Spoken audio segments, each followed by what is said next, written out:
This is Yair Pinto coming to you with another update of the war between Iran, Israel, and the United States of America. And the biggest question of all is, was the supreme leader of the Islamic Republic of Iran, Ayatollah Ali Khamenei, eliminated? Was the commander of the Revolutionary Guards in Iran terminated as well in the Israeli-American preemptive strike against the Revolutionary Guards in Iran? Massive drama is unfolding.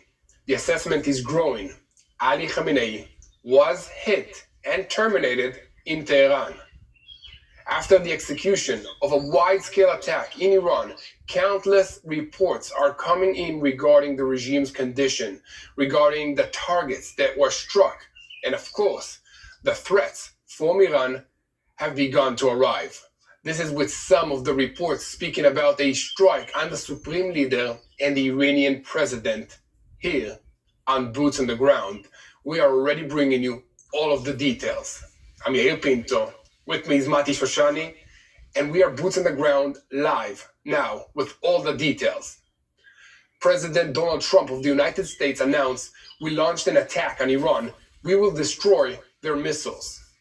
The President of the United States referred this morning to the military operation that the Americans launched together with Israel in Iran. "We will ensure that Iran never has a nuclear weapon." It is important to understand Khamenei and Iran's President Pezeshkian were amongst the targets for the strike. And assessments in Israel say that the commander of the Revolutionary Guards was terminated in this strike. A senior American official stated that the United States and Israel coordinated the opening strike, and this is only the beginning. In Israel, they revealed the deception against Iran. The strike came as a surprise. And as I'm speaking to you now, we hear sirens alarms of incoming missiles coming our way. This gives us a few minutes before the wider sirens will start in the area. So they revealed the deception against Iran. The strike came as a surprise. And in the IDF waited for senior regime officials to convene, to meet together. And we will bring you the behind the scenes of this attack against Iran. Khamenei's compound was destroyed. It is not known what became of him. But we have a report that he was hit in the strike, but they're not confirmed yet. In Israel, the officials confirmed that Ali Khamenei was amongst those targets of the strike. And Iran issued a direct threat towards Israel and towards the United States of America. There are no red lines. After the threat towards Israel, Iran, in an unusual notice to its residents, flee this area. So the Gulf states are preparing for the worst. Iran launched an unrestrained missile attack. And it seems that Israel and the Air Force feels at home in Tehran. The sequence of strikes continue in the western Iran side. The combined operation, the event will continue for at least a week while all eyes are on Iran. And Israel is preparing on the Lebanese border, on the northern part of the country. And the city of Tehran cheered and rejoiced. Footage from Tehran shows the reaction of the Iranian people to the dramatic strike. So, I'm Yair Pinto, and this is Boots on the Ground live, bringing you all the updates on what's happening in the Middle East. Operation Roar of the Lion set out on its way in a combined attack on day 10 of Trump's deadline. Israel and the United States began this morning with a preemptive strike on Iran. The campaign is the result of a severe strategic and diplomatic failure by the Iranian leadership, which misjudged President Trump's patience. Iran finds itself in an unprecedented situation in the face of close cooperation between the IDF and the United States, while it is isolated in terms of the Shiite axis and may also lose the quiet support of the Gulf states due to attacks on American bases on their territory. In the IDF, they clarified that the goal of the operation in Iran is to strike the regime and remove the existential threat over Israel, in full cooperation with the United States. And at the same time, tens of thousands of reservists were mobilized and forces were reinforced across all sectors. So, how did the strike begin?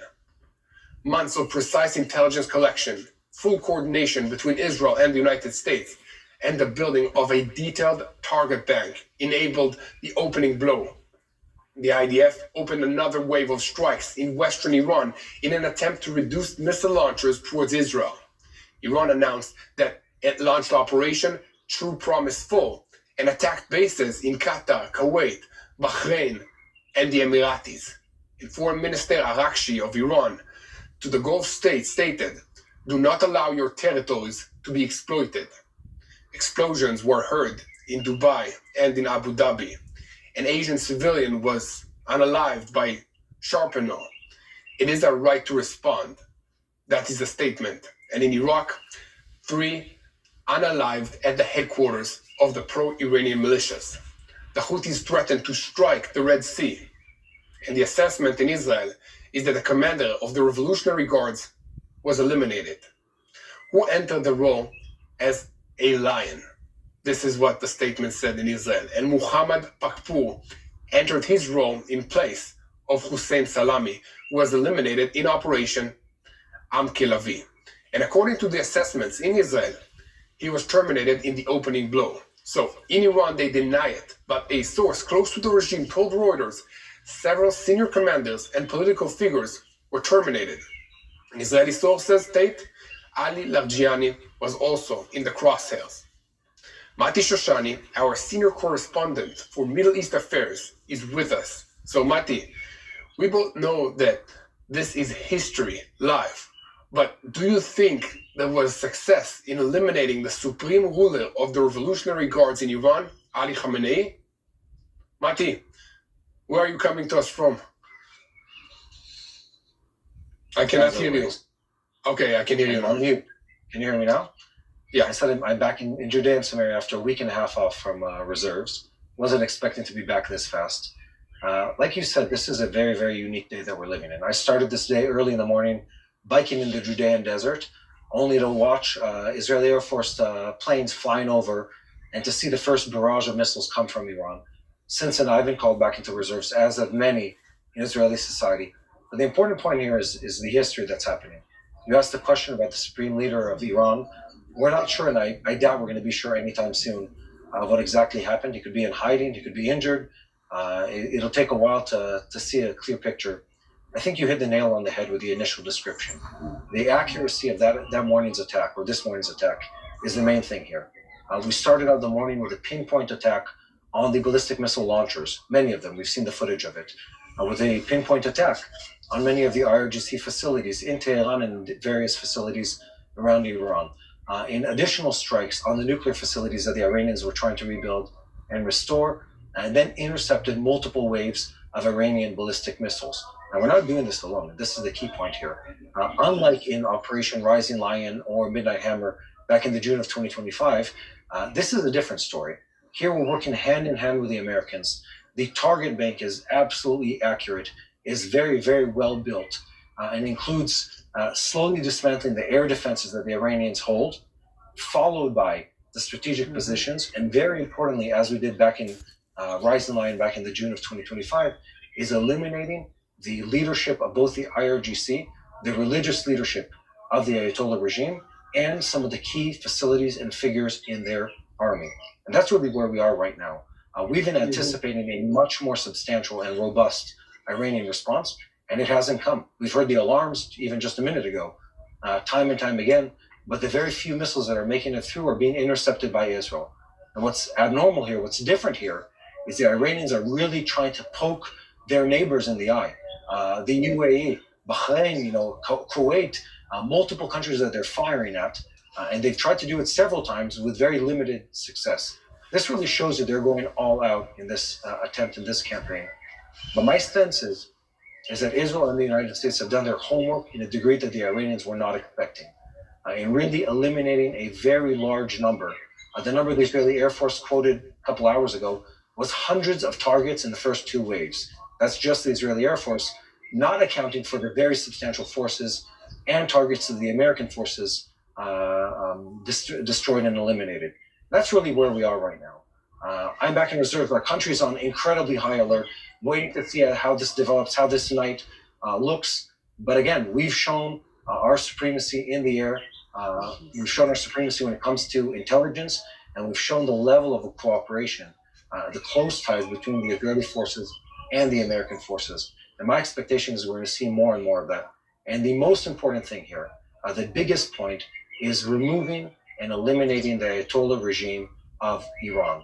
These are the religious clerics that took over in 1979 and have been holding that country hostage since then. These people deserve something else. They deserve a better regime. They deserve freedom. They deserve to be removed from the scorn, the punishment of this radical Ayatollah regime. And this is the only way it's going to happen. President Trump, we were reading that earlier today in this morning's live, before it was called into reserves. He says to the Iranian people, I'm doing this for you. Netanyahu said the same thing in different words in the past. We're doing this for the Iranian people. They're not our enemy. The Ayatollah regime is our enemy. And we're coming for the Ayatollah regime. And tomorrow morning, or maybe the next day when they wake up, this is the best chance the Iranian people have had at removing that regime in a very, very long time. And that is something I don't think we can undermine or overexpress the importance of ever. We're watching history unfold in front of our eyes, and this is significant on so many levels: spiritual level, on a philosophical level, on a geopolitical level, on a world history level. We are watching that history unfold, and we get to sit in the front seat here in Israel and see how Israel and the forces of good, the Judeo-Christian Alliance of Israel, the United States, and others who are helping, is able to push back on this evil force that is the Iranian regime. How are things over with you, Yael? Is it quiet, or are there more alarms in your area? Well, we just received a notice in our phones a few minutes ago that an incoming missile is on its way, and we should stay close to protected areas. That's why I know that I'm outside and I'm with a protective vest, because I know that I will keep reporting even if the sirens are here. So it makes my wife a little bit more happy that I'm standing here. But this is the situation, and the reports that we are receiving are that this will last multiple days. We do not have official confirmation. I can hear that also here. I can hear that also here. We're separated by quite a distance, but the air is full of the crackling, the popping sound of the Iron Dome intercepts and the David Sling and Arrow intercepts. And I want to say this again, we can't see it because there's still light outside, but once the dark comes down, and assuming there'll still be more rockets coming down, you can hear first the intercepts and see them outside of the atmosphere in low orbit over Earth. So ballistic missiles go out, then they come back in. They're intercepted there. You hear about 3 minutes later, I think something like that, you hear the explosion sound that's outside or at the edges of the atmosphere. And then there's a secondary intercept from Iron Dome. Right now what we're hearing is that crack and pop sound that's way, way up in the sky. If it was dark, we'd probably be seeing the flashes of it, or would have saw the flashes, but now it's coming down. And I think it's nothing short of incredible that we get to stand here, Yael, me and you, without any concern to our safety, just because of that technology that protects us. Incredibly impressive. Yeah, exactly. I think that Israel and the IDF has proven that the anti-rocket defensive systems are operational at even bigger and higher interception rates than what we heard before. And this is also showing to the whole world that we are here to stay, and Israel is investing in these technologies and also now exporting them to our allies around the world to protect them against future rockets and attacks. This is what's happening now. Mati, I know that you are in reserve duty and you have to go and to get back to work. Continue. Yeah, go back to your soldiers. Thank you for your service, Mati, and we'll have you back very soon. And I want to say thank you to everyone who's praying for us and supporting what we're doing.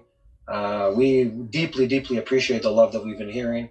As I'm standing here, my phone keeps exploding with messages from people around the world, just reminding us how much people around the world care and love for the people of Israel. And it touches our heart to know that, truly blesses us to hear those messages. So thank you, everyone out in the cybersphere who are messaging us and supporting us, and keep praying for Israel. Keep praying for our fighters, our people, the American aircraft, the American vessels, the American fighters who are in this region, fighting for freedom, fighting for the right thing, which is exactly what we need to do. Now back to you, Yael.